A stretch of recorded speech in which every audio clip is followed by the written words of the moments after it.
Hi hello నమస్తే. నేను బాగున్నాను, మీరు బాగున్నారా? అందరికీ ముందుగా కృష్ణాష్టమి శుభాకాంక్షలు. మా ఇంట్లో చిన్ని కృష్ణుడి పాదాలు చూడండి.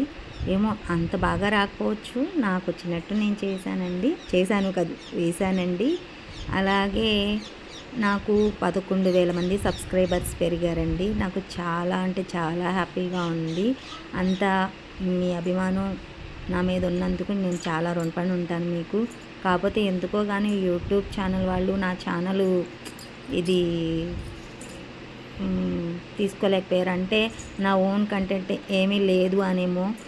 మీ యూట్యూబ్ వాళ్ళకి చెప్పాలి ఏంటి అంటే, కొంచెం ఫ్యామిలీస్లో ఒప్పుకోరు కదా, అందుకని నా ఓన్ కంటెంట్ నేను చేసుకోలేకపోతున్నాను.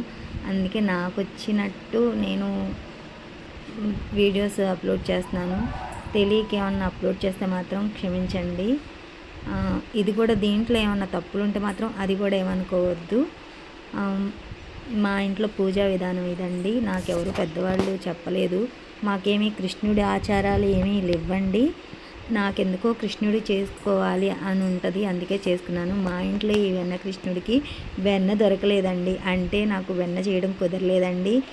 కుచేలుడు ఇన్ని అటుకులు పెడితే బోల్డ్ వరాలు ఇచ్చినట్టు నా దగ్గర అటుకులు మాత్రమే ఉన్నాయి. అందుకని చక్కగా పాలల్లో అటుకులు వేసి పటికి బెల్లం వేసి ఆయనకి తులసి దళం వేసి నైవేద్యం పెట్టానండి. చూడండి మా కృష్ణుడు ఎంత అందంగా ఉన్నాడో, చూస్తుంటేనే 2 కళ్ళు చాలట్లేదు. అంటే మాకు బంగారపు వెండి అలా ఉండే నేనేం చేయలేనండి. నేను ఓకే మామూలు మధ్యతరగతి అమ్మాయిని. నా వీడియోస్ నచ్చితే మాత్రం ప్లీజ్ ఇలాగే నన్ను ప్రోత్సహించండి. లైక్ చేయండి, నా వీడియోస్ షేర్ చేయండి. ఓన్ కంటెంట్ ఇవ్వలేదని మాత్రం నన్ను ఏమనుకోవద్దు ప్లీజ్ అండి. అందరిలాగా నాకు చేయాలని ఉన్న కొన్ని పరిస్థితుల మూలాన చేయలేను. అందుకనే నేను వీడియోస్ పెడుతున్నాను. నాకు అదైనా హ్యాపీయే. నా వీడియోస్ అంతమంది చూస్తున్నారని నేను చాలా హ్యాపీగా ఫీల్ అవుతున్నాను. అందరికీ థ్యాంక్స్ అండి. కృష్ణాష్టమి శుభాకాంక్షలు.